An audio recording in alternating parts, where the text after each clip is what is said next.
The August sun beat down on Drybone, New Mexico territory like a hammer on an anvil, turning the very air into something thick enough to choke on. In the makeshift auction yard beside the skeletal remains of the Esperanza mine, a crowd of weathered men gathered beneath whatever scraps of shade they could find. The smell of unwashed bodies, stale whiskey, and desperation hung heavy as storm clouds. Eliza Wren stood apart from the others, her black mourning dress a stark contrast to the dust and decay around her. 6 years of grief had carved lines into her 32-year-old face, and her dark eyes held the hollow look of someone who'd lost everything worth losing. The leather pouch in her hands contained her last $6, all that remained, after selling her husband Samuel's mining tools and personal effects. Next lot, Augustus Finch bellowed, his voice echoing off the canyon walls like a death knell. One adult male, age unknown, convicted of horse theft and assault, strung back most of his teeth. He spat a brown stream of tobacco juice into the dust. Bidding starts at $15. The man on the wooden platform swayed in the heat-heavy iron shackles binding his wrists and ankles. His clothes hung in tatters and dried blood crusted a deep gash above his left eye. Fresh whip marks crisscrossed his back, some still seeping. But it was his eyes that caught Eliza's attention, dark as midnight, burning with a fury that seemed to scorch the very air around him. "What's his name?" called out Pete Hawkins, the town drunk, who somehow always had money for auctions and liquor. "Ain't got one that matters," Finch replied with a cruel laugh. "You're buying muscle, not conversation." The crowd jeered and laughed. Someone threw a rotten tomato that splattered against the man's chest, but he didn't flinch. Didn't even blink. His gaze swept over the assembled faces with such cold contempt that several men actually stepped back. $15, Finch called again. "Who'll give me 15 for this fine specimen?" Silence. The man's obvious defiance had unsettled the crowd. Nobody wanted to buy a slave who looked like he'd cut your throat the first chance he got. $10, ventured Tom Bradley, who ran the general store. "Might find some use for him." "8, countered Hawkins. "And that's generous considering he looks half dead." Eliza watched the bidding with growing disgust. These men were haggling over a human being like he was livestock. She'd seen this kind of auction before, had watched her own husband sold to the mine owners when debt collectors came calling. Samuel had died 6 months later in a cave-in, his body broken by rocks and greed. $8 going once. Finch called, mopping his brow with a filthy handkerchief. $7.50. A new voice cut through the crowd. Deputy Clive Talbot emerged from the shade of the collapsed mine entrance, his badge glinting like a serpent's eye. "Figure I can break that stubborn streak quick enough." The shackled man's eyes fixed on Talbot, and for an instant, Eliza saw something flicker across his face, not fear, but recognition. And rage. Pure, undiluted rage. $7.50 going once. Finch called out, clearly eager to be done with this particular piece of business. That's when Eliza stepped forward. $5. The crowd erupted in laughter. Finch squinted at her through the heat waves. "Ma'am, the current bid is $7.50. You'd need to go higher." The bid was $7. Eliza said, her voice carrying clearly across the yard. Deputy Talbot said $7.50, but I heard him plain as day. He said $7.50. Half a dollar more. She met Talbot's furious gaze without flinching. "My bid of $5 stands." The laughter died as men realized she was serious. Talbot's hand moved to his gun butt, but making a scene over such a small amount would look petty. "This is madness," Bradley muttered. "What's a widow woman want with a killer?" $5 going once. Finch called, sweat beading on his forehead. Eliza kept her eyes on the man. In his face she saw something that resonated in her own soul. The look of someone who'd lost everything, who'd been broken by forces beyond his control. She thought of Samuel dying alone in the darkness. She thought of her sister Miriam, who disappeared 2 years ago after going to town for supplies. She thought of all the losses that had hollowed out her heart. Going twice. Maybe she couldn't save Samuel. Maybe she couldn't find Miriam. But she could save this one man from whatever Deputy Talbot had planned for him. Sold him, Finch's gavel cracked like a gunshot. To the widow Wren for $5. As the crowd dispersed, Eliza approached the platform. The man watched her with wary eyes, as if trying to solve a puzzle he'd never encountered before. "You can call me Eliza," she said quietly, counting out the coins into Finch's palm. "I expect you got a name of your own." The man said nothing, but she caught the slight widening of his eyes, surprised perhaps, at being addressed like a human being. "You sure about this, Eliza?" Talbot's voice was silk over steel. "Man like this might cut your throat soon as look at you." "I appreciate your concern, Deputy," she replied, not looking at him. "But I can take care of myself." "We'll see about that." Talbot said, his smile cold as winter wind. "We'll surely see." The path to Eliza's shack wound through Snakejaw Canyon like a scar carved by God's own knife. The walls rose on either side, red sandstone baked by centuries of sun and carved by flash floods that came without warning. At the bottom of the canyon, a dry creek bed held only memories of water and the bleached bones of animals that had trusted in the wrong season. Eliza walked with the steady rhythm of someone who knew every stone and shadow. Behind her, the man followed in silence, his bare feet somehow finding purchase on the loose shale. She'd offered him Samuel's boots, but he'd simply shaken his head and continued walking. "And that's the Esperanza mine," she said, pointing to a framework of rotting timbers that jutted from the canyon wall like broken ribs. "Closed 6 years back, when the main shaft caved in. Took 17 good men with it." Her voice caught slightly. "My husband Samuel was one of them."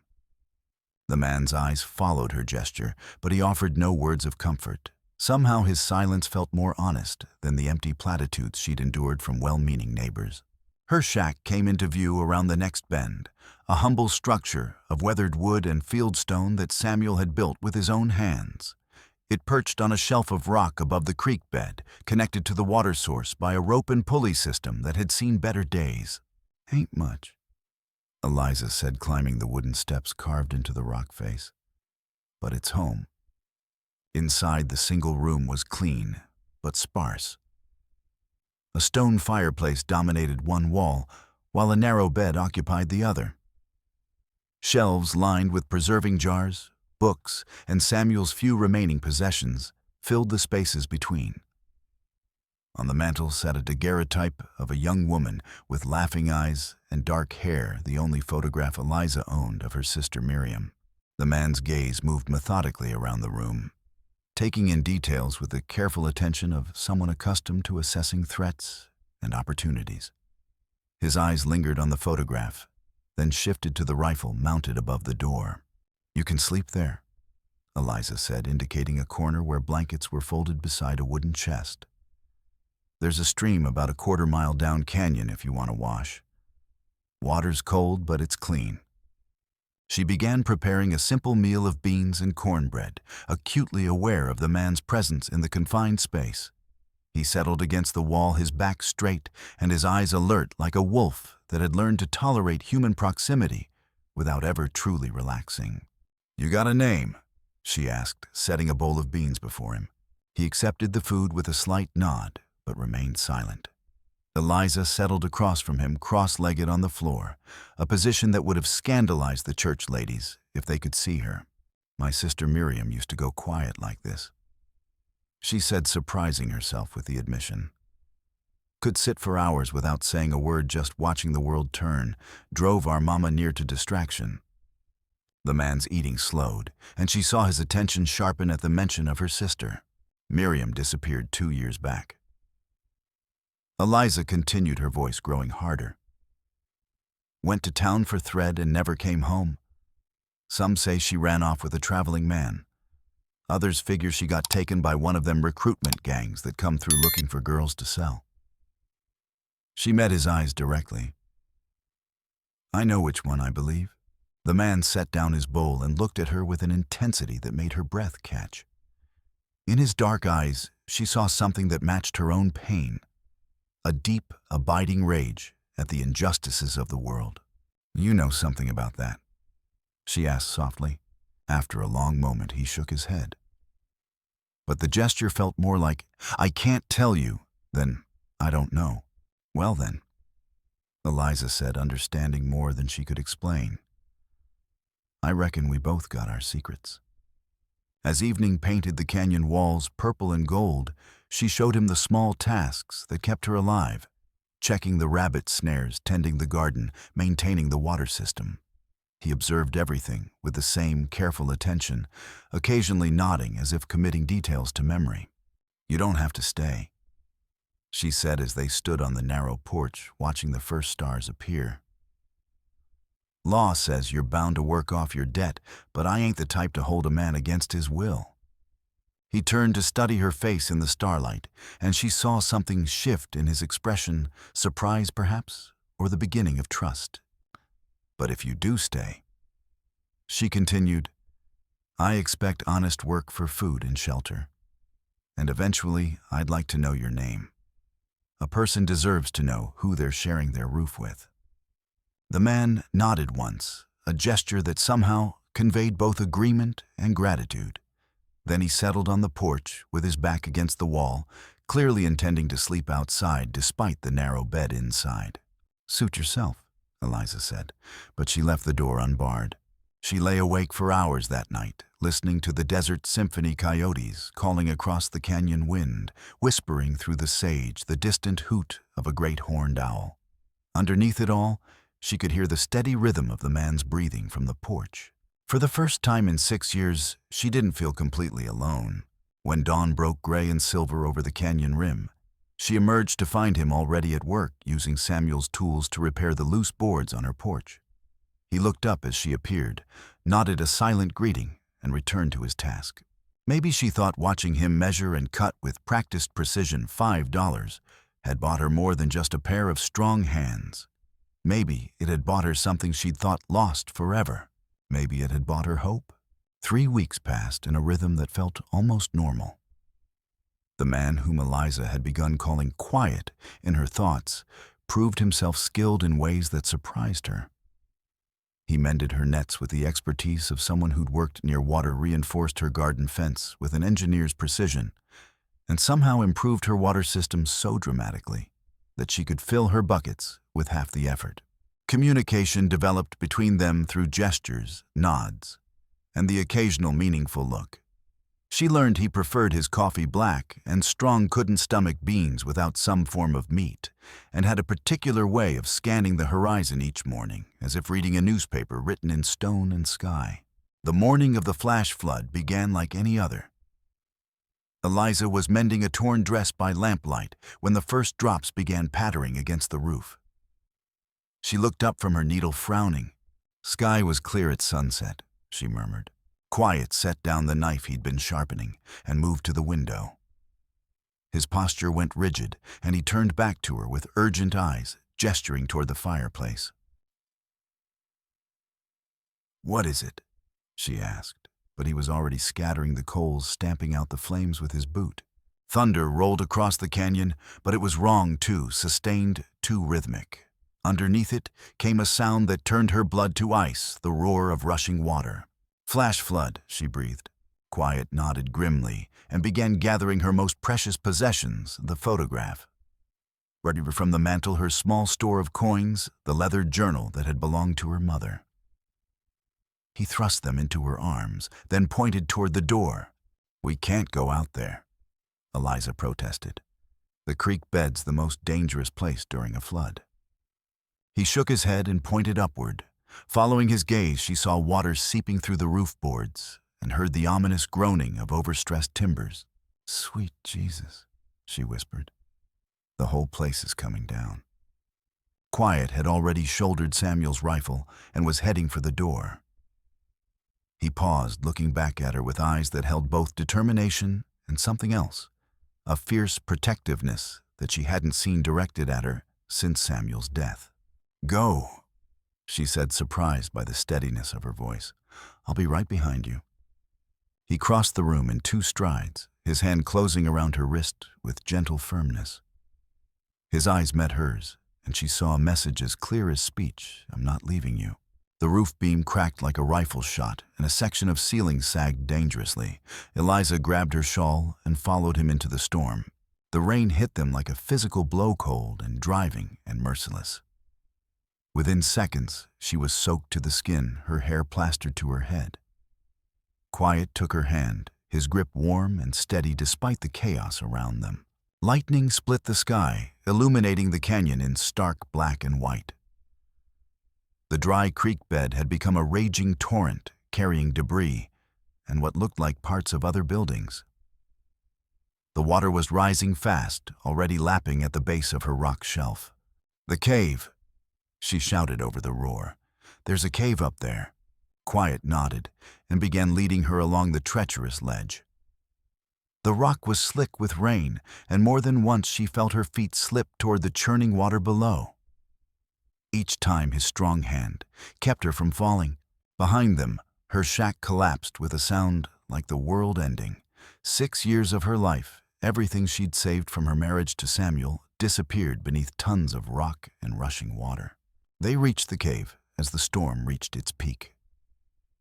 Inside the space was narrow, but dry, positioned well above the flood line. Quiet immediately moved to the entrance, standing watch like a sentinel. "Come away from there," she called. "You'll catch your death." He shook his head, his attention fixed on something beyond the storm. Following his gaze, she saw what had caught his eye: movement near the old mine entrance, barely visible through the rain and darkness. Who would be fool enough to be out in this? She wondered aloud. Quiet's jaw tightened and his hand moved to the knife at his belt. Whatever he'd seen, it wasn't good news. They spent the night huddled together in the cave, listening to the storm rage outside. Quiet never left his post by the entrance, never relaxed his vigil. Gradually, as the hours passed, Eliza began to understand that the storm might be the least of their troubles. When dawn finally broke gray and watery through the dissipating clouds, they emerged to find the canyon transformed. The creek ran high and muddy, carrying the debris of the night's destruction. Her shack was gone, reduced to scattered timbers and broken stone. Quiet stood beside her, his clothes still damp from the storm. He looked at the ruins of her home, then at her, and she saw something in his eyes that hadn't been there before, a sense of responsibility, as if her loss had become his burden to bear. "Well," she said, trying to keep her voice light, "I reckon we're both homeless now." He turned to face her fully, and for a moment she thought he might finally speak. Instead, he reached out and touched her shoulder with infinite gentleness, a gesture that conveyed more comfort than any words could have. Standing in the wreckage of her old life, Eliza realized something fundamental had changed between them. The storm had washed away more than just her home. It had washed away the careful distance they'd maintained, the polite boundaries that had kept them strangers. Whatever came next, they would face it together. And somehow that felt like the most valuable thing she'd ever owned. They picked through the debris with the methodical thoroughness of people who understood that survival often depended on salvaging the seemingly insignificant. Eliza found Samuel's saddlebags beneath a fallen beam, while Quiet located a dented pot and a handful of precious nails. The sound of approaching horses echoed off the canyon walls as they worked. Eliza straightened, shading her eyes against the morning glare, and felt her stomach drop at the sight of Deputy Clive Talbot riding at the head of a group of men. "Well, well," Talbot called out as he dismounted. "Looks like Mother Nature did some house cleaning." Pete Hawkins, Tom Bradley, and 3 others spread out in a loose semicircle, their faces holding the particular expression of men who'd come looking for trouble. "Good morning, Deputy," Eliza said, fighting to keep her voice steady. "Come to check on flood damage, among other things." Talbot's cold eyes fixed on Quiet. who had gone perfectly still. "Heard tell you've been harboring a dangerous criminal. He's working off his debt same as the law requires." Honest Hawkins spat into the mud. "What law says a decent woman should be bedding a killer? My private affairs are none of your concern." "Private affairs?" Talbot laughed a sound like breaking glass. "Woman, you bought a murderer at public auction. That makes it everybody's business." "What murder?" Eliza demanded. "I never heard of any trial, any conviction." "Because he ran before he could be tried. But I know what he is, what he's done." Talbot's smile was all teeth and malice. "Your boy there killed my younger brother Daniel in cold blood. Stabbed him in the back outside the Silver Dollar Saloon." Quiet's jaw tightened, but he remained silent. Eliza found herself studying his face, looking for some sign of guilt or innocence. But his expression remained carefully neutral. "Even if that's true," she said carefully, "it doesn't change anything. The law says he's working off his debt." "The law?"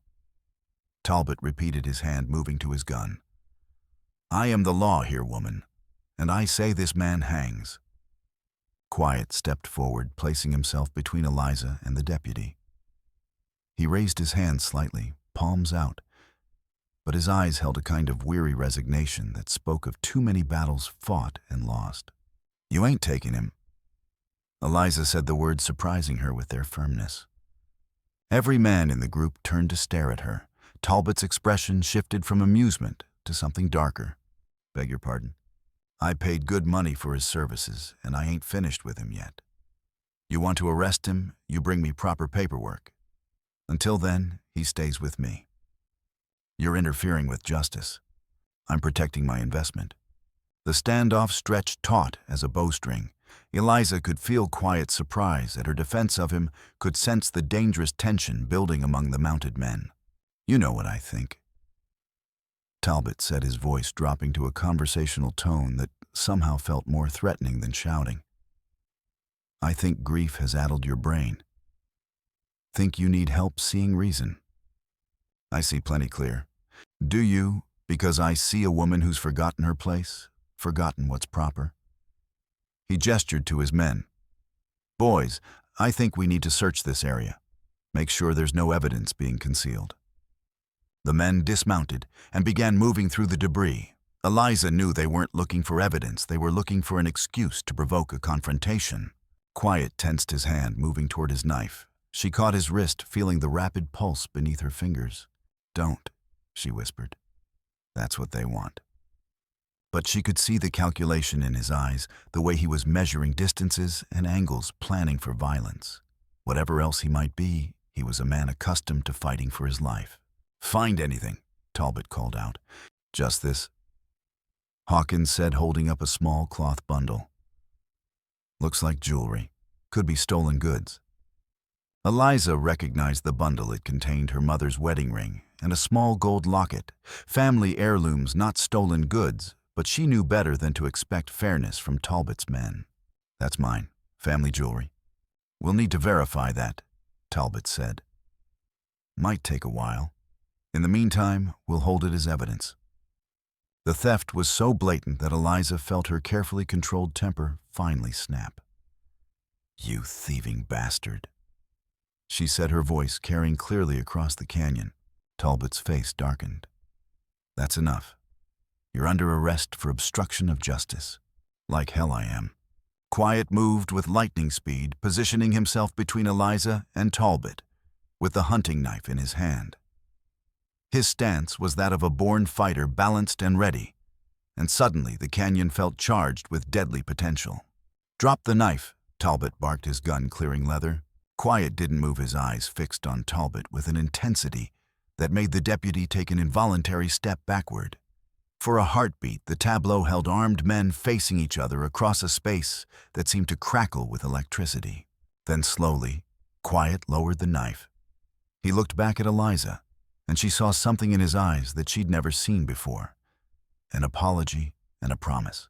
"Smart choice," Talbot said, though his voice was tight with suppressed fear. "Now drop it completely." The knife fell to the muddy ground.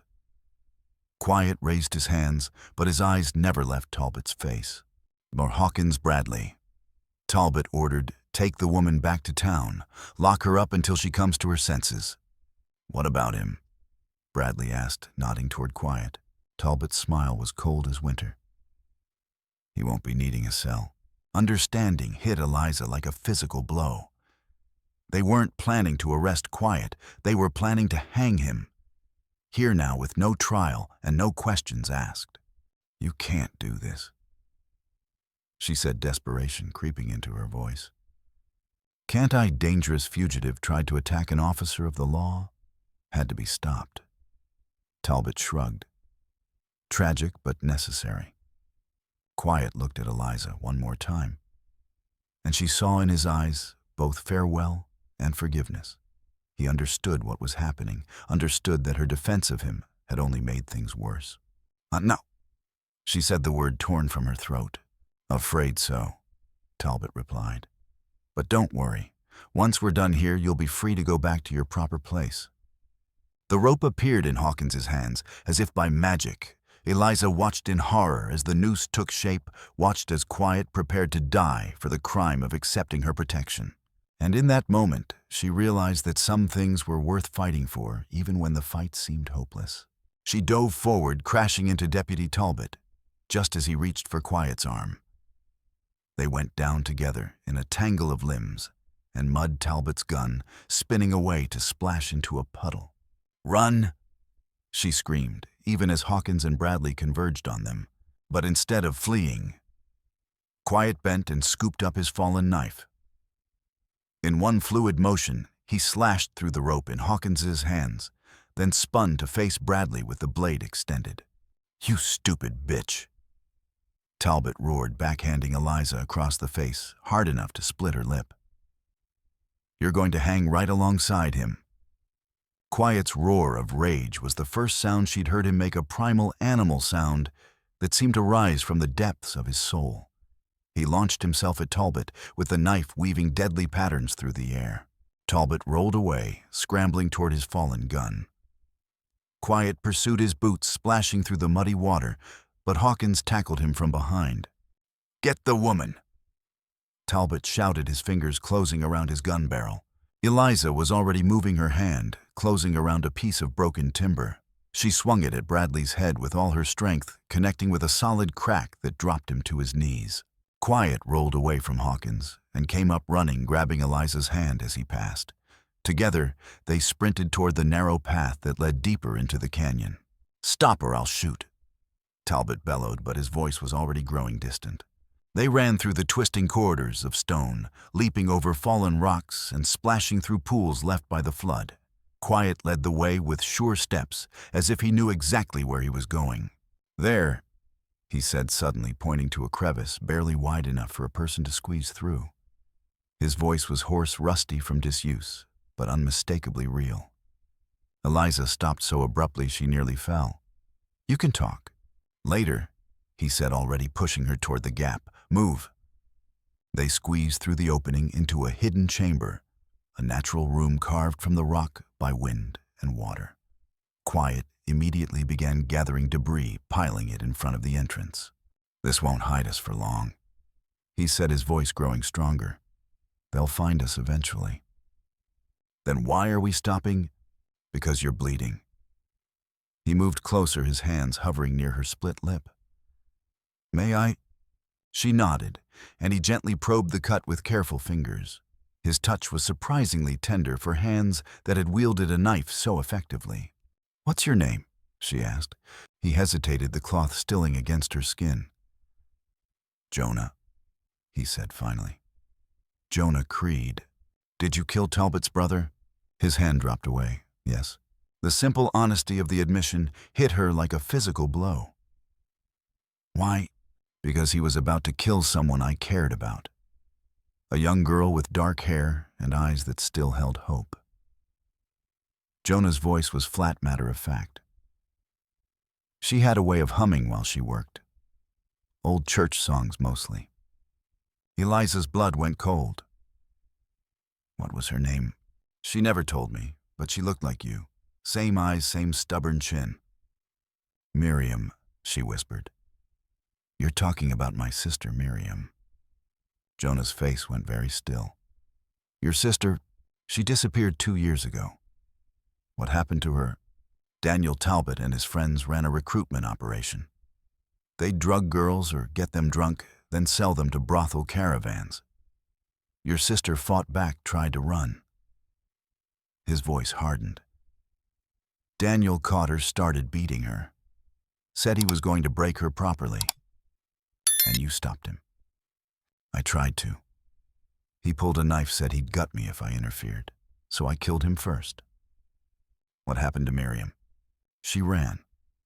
Last I saw, she was heading toward the desert. I hope she made it somewhere safe. Outside their hiding place, the sound of voices echoed off the canyon walls. Talbot and his men were getting closer, their search growing more systematic. Why didn't you tell the truth at your trial? Eliza asked. Because they would never have believed me. A drifter's word against a deputy's brother. Jonah shook his head. I tried once. The judge laughed and threw it out. There must have been witnesses. 3 Navajo traders saw the whole thing. Clive Talbot paid them a visit after the hearing. Made it clear what would happen to their families if they testified. So you ran. I ran.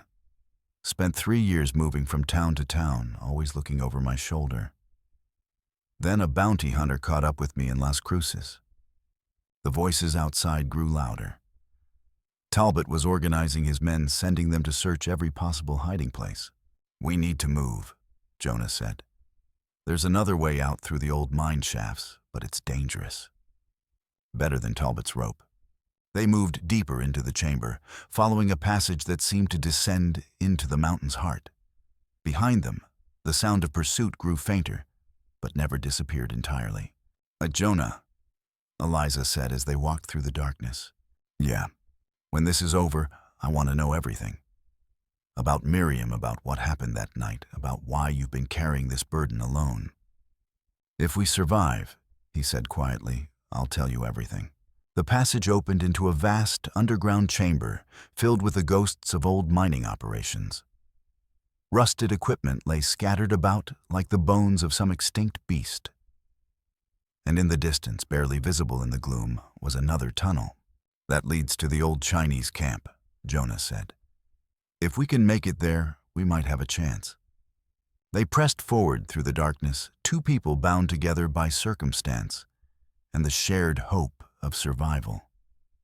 Behind them, the sound of pursuit echoed through the tunnels. But for the first time in years, Eliza felt truly alive. The tunnels stretched before them like a throat swallowing their footsteps and the flickering light of Jonah's improvised torch. They'd been walking for nearly an hour when the sound of distant voices reached them. They found another entrance, Jonah said grimly. Move faster. They increased their pace, but the voices grew closer. Talbot's men were gaining ground, and their search becoming more organized and methodical. This way, Jonah said, pulling her toward a side passage. Quickly. But as they rounded a corner, they found their path blocked by a familiar figure. Deputy Clive Talbot stood waiting for them, his gun drawn and a cold smile on his face. Took you long enough, he said. I was starting to think you'd gotten lost. How did you get here first? I know these tunnels like the back of my hand. Been using them for years. His smile widened. Very convenient for moving certain types of merchandise without attracting attention. You mean the girls? Eliza said, understanding dawning. Among other things. These old mine shafts connect to caves all through the mountains. Perfect for business that requires privacy. What did you do to my sister? Your sister was a problem that needed solving. My brother was handling it until your friend here interfered. Talbot's eyes glittered with malice. But I finished what Daniel started. Where is she? Eliza demanded. Dead and buried where nobody will ever find her. She served her purpose first, of course. Took a long time to break her spirit, but we got there eventually. Jonah exploded forward with a roar of rage. But Talbot was ready. The deputy's gun swung toward him, the hammer cocking with a deadly click. "Stop!" Eliza threw herself between them. "Don't!" The gunshot was deafening in the confined space. Eliza felt the bullet tear through her shoulder, spinning her around and sending her crashing to the stone floor. Pain exploded through her body, bright and sharp. "Eliza!" Jonah's voice seemed to come from far away. Through the haze of pain, she saw him kneeling beside her, his hands pressing against her shoulder. "Touching," Talbot said. "But this is where it ends." He raised his gun again, aiming at Jonah's head. But before he could pull the trigger, another voice echoed through the cavern. "That's far enough, Clive." Sheriff Marcus Webb emerged from the shadows, his own gun drawn. Behind him came two federal marshals, their faces grim with purpose. "Marcus," Talbot said, his voice carefully neutral. "What are you doing here?" "Following up on some interesting information about missing girls' murder and the creative interpretation of justice." Webb's voice was steel-wrapped in silk. "It's over, Clive. We know about the trafficking ring, the bribes, all of it." "You can't prove anything." We've got witnesses, financial records, testimony from people who were too scared to talk before." Webb produced a folded document. "Federal warrant for your arrest." Talbot's face went pale. "You don't understand. There are bigger players involved, people with real power. You're making a mistake. The only mistake was trusting you to wear a badge." Webb's expression hardened. "Put down your weapon." "Like hell." Talbot swung his gun toward Webb, but the sheriff was faster.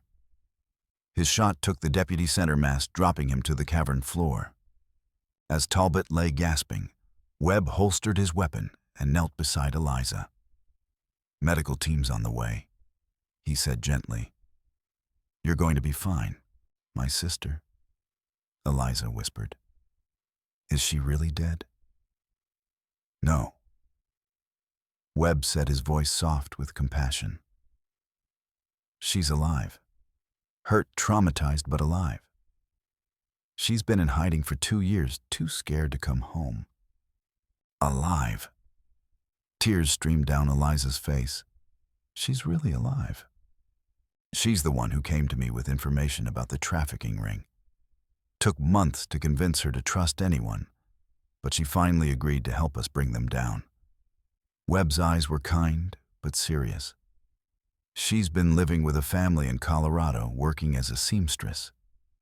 Eliza looked at Jonah, saw the shock and relief warring in his expression. "You saved her," she said. "You really saved her."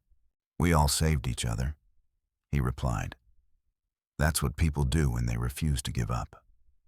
Across the cavern, Talbot made a wet, rattling sound. You think this changes anything?" he gasped. "There are others. A whole network." "Not anymore," Webb said firmly. "We've been rolling up the entire operation, every last one of them." Talbot's eyes fixed on Eliza with malevolent intensity, but before he could speak again, his body convulsed once and went still. The medical team arrived within the hour, working with efficient precision despite the cramped conditions. As they cleaned and bandaged Eliza's wound, Webb explained how they'd been tracking the trafficking network for months. "Your sister's testimony was crucial," he said. "She provided names, locations, financial records. Without her courage, we never could have built a case." "When can I see her?" Eliza asked. "Soon. She's been asking about you, worried sick since she heard about the trouble here." The journey to Colorado took 3 days with Eliza's arm in a sling, and Jonah never leaving her side. They found Miriam living with the Patterson family in a modest house outside Denver, surrounded by a white picket fence and a garden that spoke of care and healing. The reunion was everything Eliza had dreamed of, and nothing like she'd expected. Miriam was recognizably her sister, but changed thinner, more cautious, with eyes that held shadows of pain. But when she saw Eliza, her face lit up with joy. "I thought you were dead," Eliza whispered as they embraced. "I thought I was too for a while," Miriam replied. "But I survived. We both did." They spent hours talking, filling in the gaps that 2 years of separation had created. Miriam told them about her escape, about the kind family who'd taken her in, about the nightmares that still sometimes woke her in the middle of the night. "I never want to go back to New Mexico," she said finally. "Too many bad memories. But I want to stay in touch to be part of your life again." "Of course," Eliza said. "Distance doesn't have to mean separation."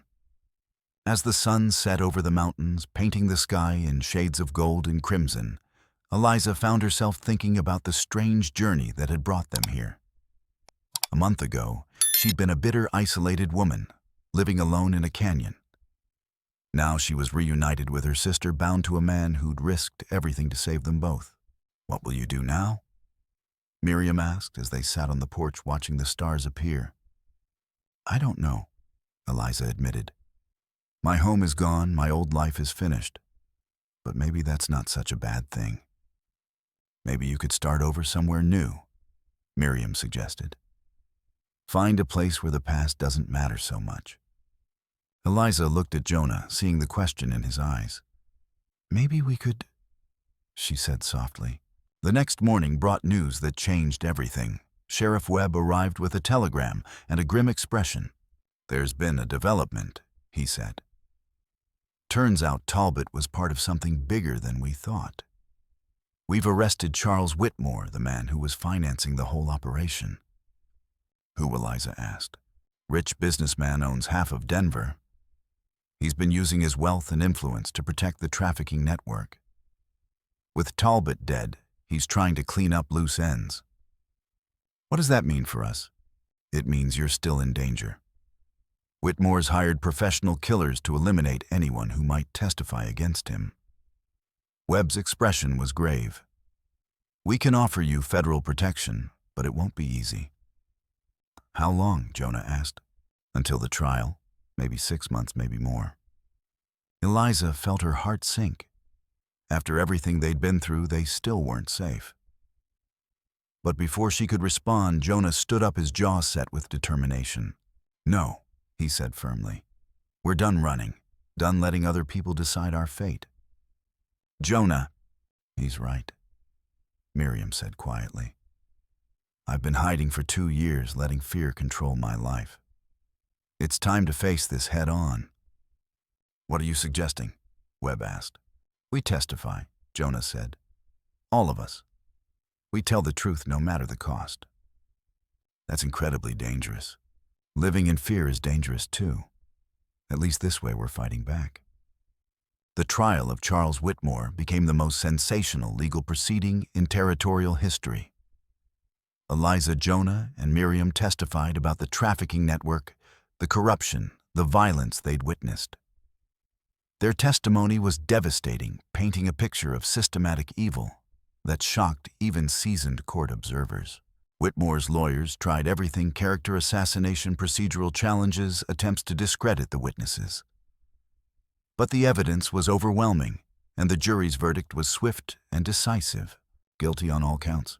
As Whitmore was led away in shackles, Eliza felt a weight lift from her shoulders. It was over. Finally, truly over. "But what now?" Jonah asked as they stood outside the courthouse. "Now we live," she replied. "We find a place to call home, and we don't let anyone else write our story." They settled in a small town in Colorado, far from the memories of New Mexico, but close enough to visit Miriam regularly. Jonah found work as a carpenter, his skilled hands building homes instead of wielding weapons. Eliza opened a small shop selling her needlework and the preserves she'd learned to make during the lean years. It wasn't the life either of them had planned, but it was theirs. Built on honesty, sustained by love, and tempered by the knowledge that they'd survived the worst the world could throw at them. On their first anniversary, as they sat on the porch of their own small house, Eliza thought about the $5 that had started it all. Such a small amount, barely enough to buy a decent meal. But it had purchased something far more valuable than she'd ever imagined. Any regrets? Jonah asked, following her gaze to the sunset. None, she said firmly. Not a single one. He took her hand, his thumb tracing over the simple gold band he'd placed there 6 months ago. I love you, Eliza Creed. I love you too, Jonah Creed. As the stars began to appear in the darkening sky, Eliza felt a deep sense of peace. The journey had been long and difficult, marked by loss and violence and pain. But it had led them here to this moment, to this life they'd built together. She'd bought a man for $5 and fought the whole town to keep him. In the end, she'd won something far more valuable than the money she'd spent. She'd won a future worth living.